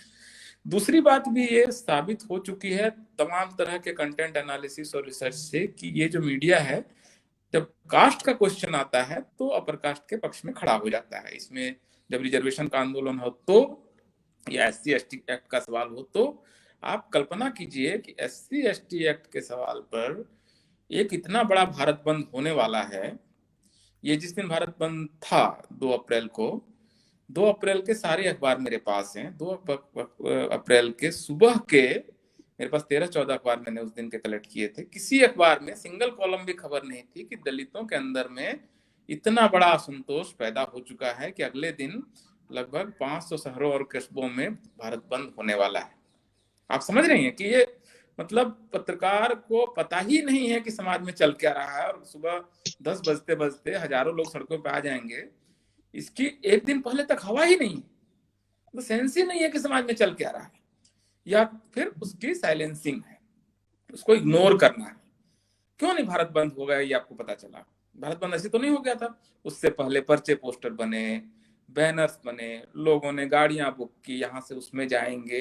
ये आपको क्यों नहीं पता चल रहा था एक सवर्ण पत्रकार को? वो सवर्ण पत्रकार उनके बीच रहता ही नहीं है, उनको पता ही नहीं कि वहां पर क्या चल रहा है। एक असंतोष इतना बड़ा पैदा हुआ है, 12 लोग मरे उस दिन, इतना बड़ा आंदोलन हुआ, मतलब ट्रेनें रोकी गई, लाखों लोग सड़कों पर आएंगे, इसके बारे में मीडिया को पता ही नहीं। तो ये डिस्कनेक्ट है, भयानक डिस्कनेक्ट है। मैं तुझसे एक बात कह रहा हूं कि इतना बड़ा डिस्कनेक्ट होने के बावजूद आज भी भारत में जो बहुजन मीडिया है उसकी वो स्थिति नहीं है जो अमेरिका में ब्लैक मीडिया ने अपनी हासिल की थी। अभी भी यहाँ पर शिकागो डिफेंडर जैसा बड़ा अखबार नहीं है, ब्लैक्स का जैसा है वैसा किसी दलित या ओबीसी संगठन का नॉर्थ में नहीं है, कम से कम साउथ में एक लेवल पर है उनके अपने संगठन, बड़े बड़े अखबार और बड़े बड़े चैनल्स हैं। ओबीसी जो सिविलियन शेड्यूल कास्ट के पास बहुत बड़े बड़े अखबार और चैनल्स हैं, लेकिन नॉर्थ में नहीं। हमारे पास एबोनी जैसा एक बहुत ग्लॉसी शानदार ब्लैक्स की जिस तरह की मैगजीन है वैसी कोई मैगजीन नहीं है आज की तारीख में जो 1 लाख या 2 लाख बिकती हो और जहां पर एक पेज के विज्ञापन के 5 लाख या 10 लाख रुपए लिए जाते हैं। अभी हमारे पास मायामी हेराल्ड नहीं है। तो असल में ये क्यों है, इसी पर मैं 2 से 3 मिनट ले रहा हूँ। ये इसलिए है कि अभी भी जो विवेक कुमार सर ने कहा या शंभू जी ने कहा कि हम अभी भी मेन स्ट्रीम मीडिया के अंदर अच्छा पत्रकार तलाशते हैं, वहां पर अपना रक्षक, अपना फिलोसफर, अपना गाइड, वहां पर वॉइस ऑफ वॉइसलेस तलाश रहे हैं जो अपने कास्ट बायसेस की वजह से वॉइसलेस की वॉइस बन ही नहीं सकता है। कास्ट का सवाल आएगा वो अपने सवर्ण के पक्ष में खड़ा हो जाएगा। आप बताइए, रवीश कुमार भी 3 दिन पहले लिख रहे हैं कि भारत के सभी चैनल अगर एक साथ और भारत के सारे अखबार अगर एक साथ बेरोजगारी का सवाल उठाने लगेंगे तो भारत में सबको रोजगार मिल जाएगा। Such an absurdity, such A foolishness. मतलब भारत के सारे चैनल और अखबार बेरोजगारी का सवाल उठाने लगेंगे तो सबको रोजगार मिल जाएगा। और क्यों उठाने लगेंगे बेरोजगारी का सवाल, और आपके उठाने से क्या फर्क पड़ा? तो ये इतना भोलापन जो है, ये इतना भोलापन नहीं है, इतना कनिंगनेस एक्चुअली है।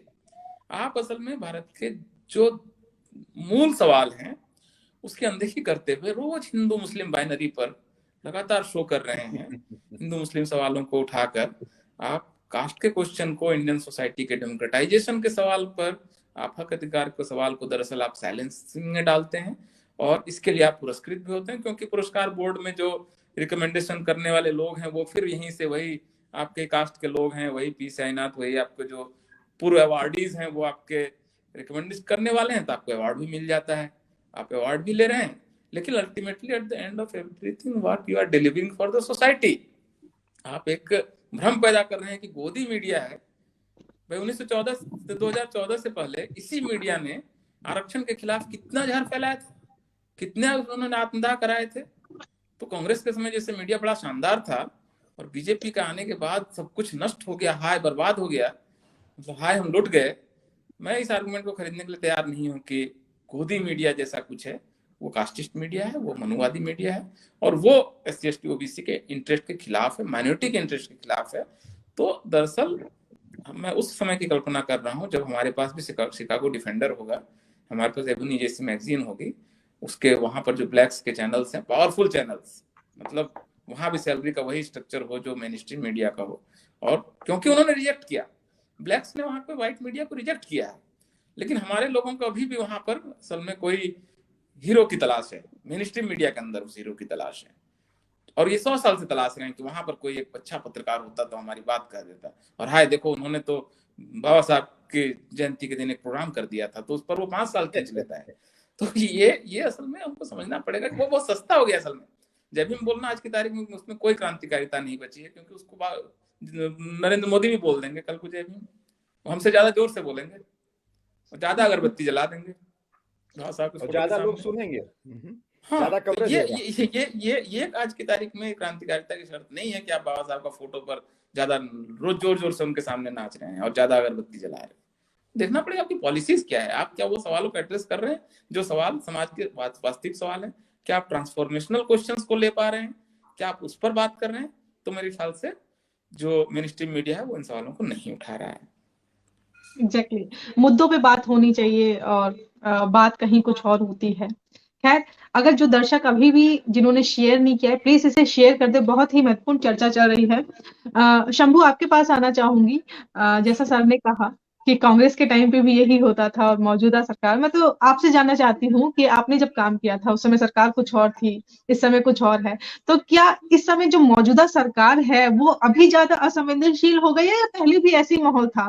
नहीं मीना, मैं मुझे तो अपने हाथ काट लेने चाहिए। तब मैं रनडाउन प्रोड्यूसर हुआ करता था और बहन जी की सरकार थी। और मैं इंडिया टीवी में था और 5 मिनट का ऐड आता था बहन जी का। चुनाव का मौसम था और उसी समय जो ये जो नोएडा मीडिया है और जो सवर्ण जो एक्टिविस्ट है वो बहन सुप्रीम कोर्ट में थे कि मूर्तियां ना लगे। मेरी भी सामाजिक समझ उतनी तीक्ष्ण नहीं हुई थी। मैं नौकरी करता था, खबरें चलाता था। दरअसल ये जो पूरा मसला है जो दिलीप मंडल साहब ने कहा कि ये पूरा मसला ही जाति के डिस्कोर्स का है। अगर मुझे लगता है कि हमारे पास संस्थान तो नहीं है, ये सच है। हमारे पास एक चूंकि बिजनेस नहीं है तो मीडिया चला नहीं सकते हैं। दिलीप मंडल साहब जानते भी, आप अखबार नहीं चला सकते हैं भारत में, आप टीवी नहीं चला सकते हैं, क्योंकि पहले आपका जब तक कॉर्पोरेट पैदा नहीं होगा तो फिर आपके पास रेवेन्यू नहीं आएगा। सोशल मीडिया आप इसलिए चला ले रहे हैं और वो भी नहीं चला सकते। अभी की स्थिति बता रहा हूँ, पिछले 3 महीने में इतना ज्यादा जो हमारा रीच है वो गिरा दिया गया तमाम उस उन सोशल मीडिया प्लेटफॉर्म का जो सरकार से सवाल पूछ रहे हैं। खिलाफ की बात नहीं कर रहा हूं, सरकार से सवाल पूछ रहे हैं। एक बार उसकी रीच गिरा दी गई है क्योंकि सरकार कह रही है कि टीवी अखबार पर वो कोई बात नहीं कर रही है। पहले होता था कि टीवी अखबार को रेगुलेट कीजिए, अब सरकार कह रही है कि सोशल मीडिया को रेगुलेट कीजिए। मतलब सोशल मीडिया पर उसको पता चल गया है कि SC ST OBC माइनॉरिटी के लोग बात कर रहे हैं। प्रधानमंत्री सरकार से सवाल कौन पूछ रहा है? एक भी सवर्ण पत्रकार सवाल सरकार से नहीं पूछ रहा है, एक भी। चाहे वो कोई चैनल हो, हिंदी चैनल हो, इंग्लिश चैनल हो, चाहे वो तमाम सिद्धार्थ वदराजन हो, रवीश कुमार हो, वो सरकार से सवाल ही नहीं पूछ रहे हैं। वो सिर्फ सेफ्टी गेम्स ले रहे हैं, सेफ्टी गेम्स खेल रहे हैं। मतलब होता नहीं है कि जो कहा कि बाबा साहब की एक दिन जयंती दिखा देंगे, उसके बाद पूरे बहुजन समाज को लगेगा कि ये चैनल हमारा है, और वो स्टारडम क्रिएट करने के लिए थोड़ा सा बात कर रहे हैं। सरकार से सवाल पूछने, अगर सरकार से सवाल पूछे तो जो सवर्णों में जो सवर्ण पत्रकार हैं उनका स्टैंड में देखता रहता हूं कि लेकिन कांग्रेस के समय क्या था कि पत्रकारिता तो अभी डॉक्टर, मैं मेरी कोई भी लाइन अपनी मूल लाइन नहीं है। मैं प्रोफेसर विवेक को पढ़ता हूँ, विवेक साहब को पढ़ता हूँ, प्रोफेसर साहब को, दिलीप मंडल को पढ़ता हूँ। दिलीप मंडल जो कह रहे हैं कि भारत में पत्रकारिता इससे और ज्यादा घटिया थी पहले, अब ज्यादा डेमोक्रेटाइज हुआ है, ज्यादा ईमानदार पत्रकार हैं क्योंकि डाइवर्सिटी अभी बढ़ी है। तो अब ज्यादा ईमानदार पत्रकार है। उधर से भी कुछ लोगों को शर्म आ रही है कि चलो मीना कोटवाल सवाल पूछ ले रही है, दिलीप मंडल पूछ रहे हैं तो हम भी पूछ लें, तो हम लतियाए जाएंगे। जैसे आजकल मंचों पर किसान आंदोलन में जिस तरह से पत्रकारों को साफ साफ कहा गया कि मैं इसमें मेरे ख्याल से मैं शंभू जी की बात को बिल्कुल इंडोर्स करूंगा कि भारत की पत्रकारिता आज से 30-40 साल पहले के मुकाबले ज्यादा ईमानदार, ज्यादा डेमोक्रेटिक हुई है और ज्यादा इंक्लूसिव है और ज्यादा सवाल पूछे जा रहे हैं। वरना 40 साल 45 साल पुराने अखबार अभी जाके आप नेहरू मेमोरियल लाइब्रेरी में देख लीजिए, वो श्रीमंत फलाना जी का पदार्पण हुआ टाइप, और वो जी उनके आने से शहर के बाग में फूल खिल गए किस्म की पत्रकारिता हुआ करती थी। तो आज कम से कम थोड़ा सा मतलब उस मामले में बेटर है कि मतलब आप लोग भी हैं और आप लोग भी लाखों में देखे जा रहे हैं, करोड़ों में आप लोगों के वीडियोस देखे जाते हैं, तो इसकी वजह से एक दबाव बना है जी। हाँ, तो एक तो मीडिया ईमानदार हो रही है, लेकिन मीडिया का जो जाति वाला पक्ष है, धर्म से ज्यादा जाति वाला पक्ष वो सामने आ गया है। क्योंकि अब उनको कांग्रेस थोड़ा सॉफ्ट हिंदू एंटी रिजर्वेशन वाली पार्टी थी, सॉफ्ट तरीके से खेलती थी, जाति को लेकर सॉफ्ट तरीके से खेलती थी, धर्म को लेकर सॉफ्ट तरीके से खेलती थी। बीजेपी एकदम, तो इनको लग गया कि अब हमारा असली घर हमको मिल गया है। तो ये जिनकी चड्डी छुपी हुई थी पैंट के नीचे, वो चड्डी में आ गए हैं, चाहे वो CAG हो, इनकम टैक्स हो, ED हो, या मीडिया हो, या कॉलेज यूनिवर्सिटी हो। प्रोफेसर वही दिल्ली यूनिवर्सिटी में वही प्रोफेसर थे, लेकिन वो गाय गोबर गौमूत्र नहीं कर रहे थे। लेकिन अब उनको लगता है कि हमारा खुला खेल फर्रुखाबादी हो रहा है। लेकिन अब सवाल ज्यादा पूछे जा रहे हैं। मैं एक चीज के लिए आश्वस्त करूंगा ये तमाम जो प्रोफेसर विवेक सर हैं, दिलीप मंडल सर है, कि आप लोगों का काम जो है उसका असर ये है कि कम से कम 10 करोड़ बहुजन रोज टीवी और अखबार को बायकॉट कर रहा है, आप मानिए ना मानिए। और दूसरी बात, मैं रोज एवरेज 1000 फोन कॉल्स उठाता हूं, कहिए तो मैं आपको स्क्रीनशॉट भेज दूंगा। 1000 मेरा पब्लिक डोमेन में नंबर है, और मैं उनसे बाकायदा प्रोफेशन पूछता हूं। मैं रीच देखता हूं कि मैं कहां तक पहुंच रहा हूं। मैं उनसे पूछता हूं कि आप क्या करते हैं साहब? तो मेरी सब्जी की दुकान है। आप क्या करते हैं? जो हमारा बहुजन अभी जो ग्रास रूट पर है, हम खेती कर रहे हैं। मैं राजमिस्त्री हूं, मैं राजस्थान से हूं, टाइल्स लगाता हूं। मैं महाराष्ट्र से हूं और मैं मुंबई में पाव भाजी बेचता हूं, क्योंकि स्टेट वाइज कुछ प्रोफेशन ऐसे हैं जो हमारे ही हिस्से में है। मैं सफाई कर्मचारी हूं। एक तो जो नेशनल दस्तक का मान लीजिए 6 मिलियन सब्सक्राइबर है, तो मैं मान के चलता हूं कि एससी एसटी ओबीसी माइनॉरिटी के 60-70 लाख लोग ही शहरों में मेन स्ट्रीम में है जो कंटेंट देख रहे हैं, तो वो तो आ चुके हैं। अब जो गांव में लोग हैं जिनके पास टीवी पहुंचा दिया गया हर घर में बिजली देके, टीवी चैनल्स पहुंचा दिए गए हैं और उसी से हवा बनाया जा रहा है, अब वहां आपका सोशल मीडिया पहुंच रहा है, लेकिन वो सब्सक्राइब करना भी नहीं जान रहे, टेक्निकली उतना साउंड नहीं है। लेकिन मैं उनसे प्रोफेशन जब पूछता हूं तो मुझे लगता है कि चलो हम जिनकी बात कर रहे हैं वहां पहुंच जाए। तो प्रोफेसर विवेक साहब और दिलीप मंडल साहब, जो आप लोग बोल रहे हैं और जो आप लोग की बात को हम एक मैसेंजर के तौर पे पहुंचाना चाहते हैं, जो पूरी नैरेसिंग आप लोगों से हमने सीखी है, पत्रकारिता कैसे करनी है, सोशल जस्टिस क्या है, कास्ट को लेकर डिस्कोर्स कैसे खड़ा करना है, रिजर्वेशन को लेकर कैसे आपको अपनी बात रखनी है, और ये बात आपका इतना मैसेज कन्वे हो गया है कि आज इस देश में 10 करोड़ लोग जो है वो दिलीप मंडल को बाय नेम बाय चेहरा जानते हैं और वो नंबर चाहते हैं। उससे ज्यादा लोग इंटेलेक्चुअल भी और जो पढ़ा लिखा नहीं है, जो कॉलेज यूनिवर्सिटी नहीं आया है, वो भी प्रोफेसर विवेक साहब को जानता है। और लगभग लोगों को पता है कि सुप्रीम कोर्ट में नितिन मिश्रा एक बड़े वकील हैं। मुझे लगता है करोड़ों लोगों को पता है कि मीना कोटवाल एक बड़ी बहुजन समाज की पत्रकार है। तो मैं बिल्कुल बहुत आशावान हूं। आप कल्पना नहीं कर सकते, मैं इस देश के किसी भी गांव में, किसी भी जिला में और किसी भी रेलवे स्टेशन पर फ्री ऑफ कॉस्ट खाना खा सकता हूं, क्योंकि समाज जान गया है। एक सवाल मेरा यहाँ पे है, क्योंकि आप ज्यादातर तो एक मैं सवाल ये इसलिए बता रहा हूँ ताकि हमारे लोग इस प्रोफेशन में आए। आपको निगेटिव ही नहीं है सब कुछ। 4 साल में अगर मुझे हर देश के रेलवे स्टेशन पर गर्म खाना मिल जा रहा है, और बहुजन आंदोलन जो मान्यवर साहब जिस तरह से कहते थे कि कहीं जाओ वहीं रुक जाओ वहीं खा लो, मैं उसी बेस पे पत्रकारिता कर रहा हूँ। रात के 1 बजे आपको खाना मिल जाएगा सिवान स्टेशन पे, बीदर में आपको खाना मिल जाएगा, हिंदी पट्टी की छोड़ दीजिए, गैर हिंदी पट्टी में। तो ये बहुजन यूनिटी बन रही है। कम्युनिकेशन गैप था, पहले रोज रोहित वेमुला होता था, पहले रोज पायल तडवी होता था, अब उसको लेकर आवाज उठ रही है और ये सोशल मीडिया की ताकत है। इसलिए हमें और तेजी से काम करने की जरूरत है। और अगर 500 ओनली 500 ओपिनियन मेकर अगर आ गए बहुजन समाज में, जो रोज शाम में आधे घंटे का वीडियो डाले या 10 मिनट का, सारे टीवी अखबार को आप धत्ता बता देंगे, लिख लीजिए। ये एकदम, और उनसे उनका रेवेन्यू सोर्स भी बनेगा, पैसा भी आएगा। पैसा नहीं आएगा तो आप काम कैसे करेंगे? लेकिन जरूरत है कि आपके अंदर गट्स हो। आप प्रोफेसर दिलीप मंडल को पढ़ते हो, प्रोफेसर विवेक कुमार को पढ़ते हो, आप फुले पेरियार अंबेडकर को पढ़ते हो, तो आपकी एक सामाजिक सोच बनेगी। और अगर सर लोगों ने, प्रोफेसर विवेक सर ने अगर आधे घंटे का शो रोज शुरू कर दें, तो मैं कह रहा हूं कि वो देश के सबसे बड़े वॉइसलेस लोग के वॉइस तो ऑलरेडी हैं। वो पैरेलल जो अभी वो जो क्लास ले रहे हैं जेएनयू में 40 बच्चों का या 150 बच्चों की एक बैच का, अगर प्रोफेसर विवेक सर 10 मिनट का एक वीडियो रोज डालना शुरू कर दे, जो कि मतलब कॉन्स्टिट्यूशनली भी सही है, तो उससे 2 चीजें होगी। वो और ज्यादा पे बैक टू सोसाइटी करेंगे, क्योंकि वहां से रेवेन्यू आ रहा है। क्योंकि जो ट्विटर है, फेसबुक है और यूट्यूब है, वो पैसा जाति देख के अभी नहीं दे रहा है। जब से यहाँ के बिजनेस हेड बने हैं तब से थोड़ा तो बेईमानी शुरू हो गई है, लेकिन अभी वो न्यूयॉर्क मतलब विदेशी लोग ही संचालित करें तो ऐड का दिक्कत नहीं है। प्रोफेसर विवेक सर इस देश के सबसे बड़े जर्नलिस्ट होंगे, as a viewership, as a popularity. और एससी एसटी ओबीसी माइनॉरिटी के हजारों बच्चे पीएचडी करेंगे अपने घर में बैठ के। दिलीप मंडल जिस दिन ट्विटर पर लिखना बंद कर दे, मैं ये तारीफ के लिए नहीं कह रहा हूं, मैं रोज ये वीडियो में बोलता हूं आपके साथ, दिलीप मंडल जिस दिन ट्विटर पर लिखना छोड़ दें, शंभू के पास कोई न्यूज नहीं है। क्योंकि मेरा जो असाइनमेंट है, आप लोग न्यूज के टर्मिनोलॉजी में उसको इनपुट बोलते हैं, मेरे इनपुट जो है वो दिलीप मंडल है और तमाम प्रोफेसर विवेक है, मैं उनको फॉलो करता हूँ ट्विटर पर, वो क्या बोल रहे थे। दिलीप मंडल प्रोफेसर विवेक 4-5 दिन से लिख रहे हैं मायावती के इग्नोरेंस को लेकर, बीएसपी को कैसे इग्नोर किया जा रहा है, मायावती जी को कैसे इग्नोर किया जा रहा है, मीडिया की क्या भूमिका है, ग्राउंड पर 500 कैसे मीटिंगें हो चुकी है बीएसपी की। तो मैं उसको जाके अभी बीएसपी के ग्रामीण इलाकों में पता कर रहा हूँ कि क्या है।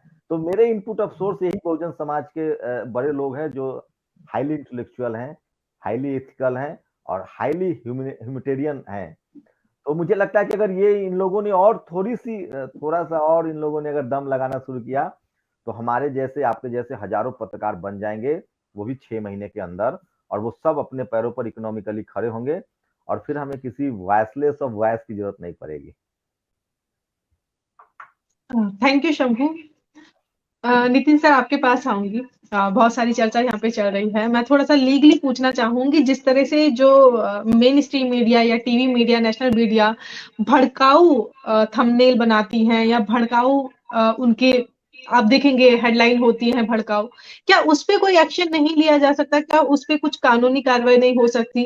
क्योंकि जिस तरह से वो एक स्टोरी को घुमा के कुछ और ही बना देते हैं, उसमें गलत स्टोरीज भी कई दिखाते हैं और उनकी कहीं माफी भी नहीं आती है सर, तो क्या उन पे कुछ एक्शन नहीं लिया जा सकता? देखिए, हमारे देश में पार्लियामेंट काम नहीं कर रही है पिछले कई सालों से, और उसकी वजह से आप देखेंगे कि जब सोशल मीडिया इस देश में आया तो उसका कोई रेगुलेशन नहीं हुआ। जब इस देश में प्रिंट इलेक्ट्रॉनिक मीडिया आया तो वो कोई कानून नहीं है। मतलब हमारे देश में टीवी तो चल रही है, बट टीवी के ब्रॉडकास्टिंग का कोई कानून नहीं। हमारे देश में सोशल मीडिया चल रहा है, कोई कानून नहीं है। प्रिंट मीडिया को लेकर एक छोटा सा, कितना पुराना पता नहीं, 100-200 साल पुराना एक प्रिंट मीडिया का कानून है। तो हमारे देश में पार्लियामेंट काम नहीं कर रही है। पार्लियामेंट काम न करने का कारण यह है कि वहाँ जो SC ST और OBC लोग बड़े पैमाने पर बढ़ गए हैं। मतलब पार्लियामेंट में अभी SC ST OBC बड़े संख्या में है, तो ये लोग यदि काम करना शुरू कर देंगे तो बहुत बड़ा बदलाव आ जाएगा। उसकी वजह से इन लोगों को काम नहीं करने दिया जा रहा है। इनकी आवाज को जो है पार्टी कंट्रोल करती है। जो 10th शेड्यूल है, 10th शेड्यूल के हिसाब से कॉन्स्टिट्यूशन में अमेंडमेंट किया और राजीव गांधी के पीरियड में 10th शेड्यूल इंट्रोड्यूस किया, तो वो कंट्रोल करता है। वहां जो है पार्टी डिसाइड करती है कि कौन बोलेगा कौन नहीं बोलेगा, ठीक है। तो उसकी वजह से इन सारी चीजों की, मतलब मैं आपको कह रहा कि कम्युनिकेशन एंड कम्युनिकेशन डिसेंसी के मामले में कोई भी कानून नहीं है। जबकि बिल क्लिंटन के पीरियड में अमेरिका में कम्युनिकेशन डिसेंसी एक्ट पास हुआ था, जो आज भी वहां उनके मतलब पूरा रेगुलेशन हो रहा है। वो पूरा का पूरा रेगुलेशन जो है वो क्लिंटन के टाइम में जो कम्युनिकेशन डिसेंसी CDC कहते हैं उसको, वो लोग उसके तहत चलता है। तो इसीलिए मैं आपको कह रहा हूँ। और ये जो सारी लॉलेसनेस हो रही है, वो लॉलेसनेस इसलिए हो रही है क्योंकि हमारे देश में कानून नहीं है। वन इम्पोर्टेंट थिंग, अब कानून होता तो क्या लागू होता कि नहीं होता, वो एक अलग फैक्टर है, ठीक है। हो सकता है कि वो लागू ही नहीं होता, क्योंकि सोशल कंसाइंस से कानून लागू होते हैं। सोशल कंसाइंस नहीं है। मतलब बाबा साहब अम्बेडकर ने कहा था कि आपको हजारों राइट दे दो, बट राइट का प्रोटेक्शन जो है वो कानून से नहीं होता है। राइट का प्रोटेक्शन होता है, अधिकारों का प्रोटेक्शन सोशल कंसाइंस से होता है। तो हमारे देश में सोशल कंसाइंस नहीं है। मैं आपको बता रहा हूँ कि जब ये भड़काऊ चीजें परोसे जा रहे हैं डेली डेली, तो किसने आवाज उठाया आज तक? किसी मीडिया हाउस के सामने जाके किसी ने आंदोलन किया, कोई तोड़फोड़ किया, कोई धरना किया? नहीं किया, क्योंकि सोशल कंसाइंस नहीं है उस मामले में। वो सोशल कंसाइंस न होने की वजह से जो है वो हमारी सोसाइटी में कास्ट कंसाइंस है, सोशल कंसाइंस नहीं है। और उसकी वजह से जो है ये बदलाव नहीं आ रहे हैं। मतलब किसी एक बंदा नहीं कह रहा है कि इस सब्जेक्ट पर कानून होना चाहिए।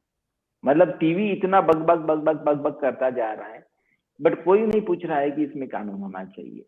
और जैसे मैं आपको बता रहा हूँ कि दुनिया में अभी जैसे सैन फ्रांसिस्को में, पर्टिकुलरली कैलिफोर्निया में जो है डेटा प्रोटेक्शन एक्ट, जो यूरोपियन यूनियन का जो डेटा प्रोटेक्शन एक्ट है, उसको ही उन्होंने अपना रिप्लिका एक्सेप्ट किया है कैलिफोर्निया में।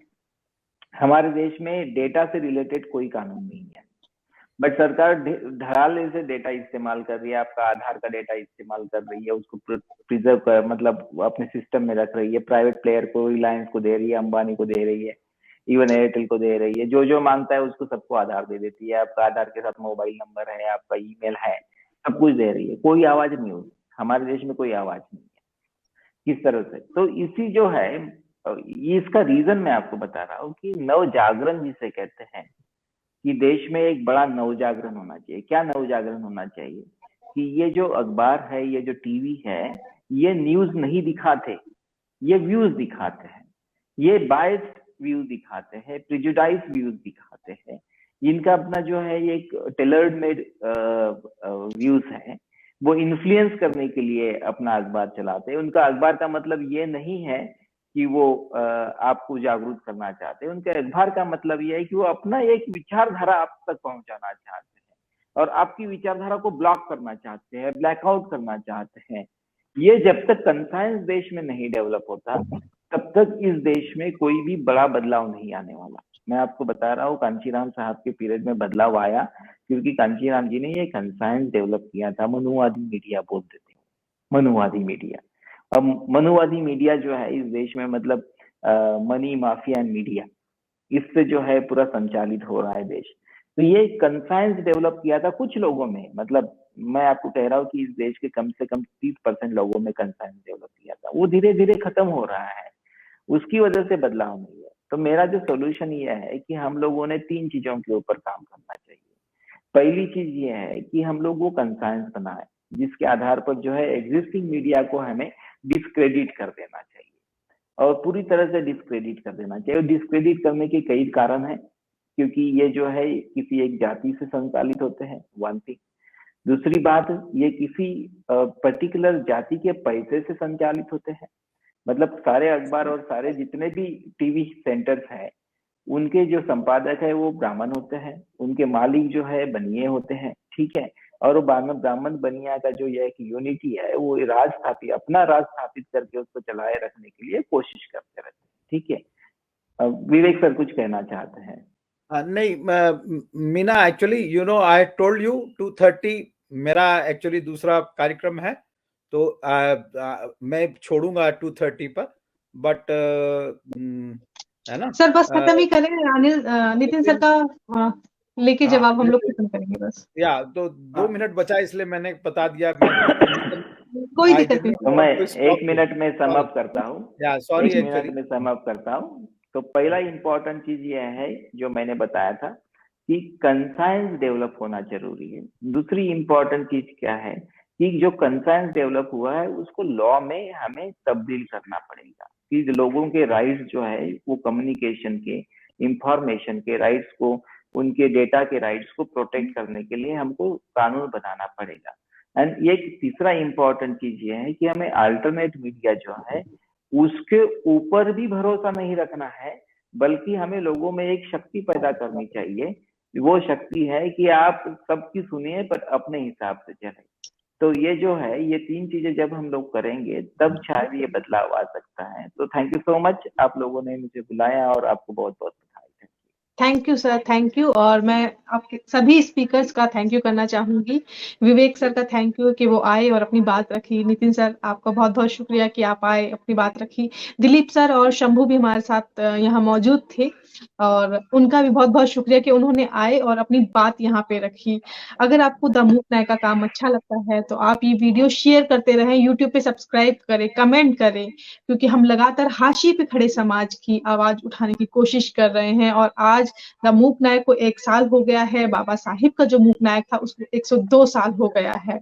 तो हम उम्मीद करते हैं कि आप हमारे साथ इसी तरह जुड़े रहें। बहुत बहुत शुक्रिया।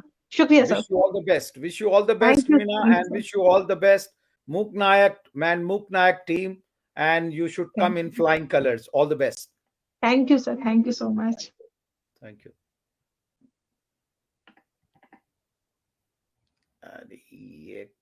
नेशनल दस्तक की आपसे गुजारिश है कि अगर इसको बचाना चाहते हैं तो नेशनल दस्तक को सब्सक्राइब करने के लिए रेड कलर के सब्सक्राइब बटन को दबाएं, फिर बेल आइकन की घंटी दबाएं। नेशनल दस्तक को बचाने के लिए बहुत जरूरी है कि हर खबर को शेयर करें, लाइक करें, कमेंट जरूर करें।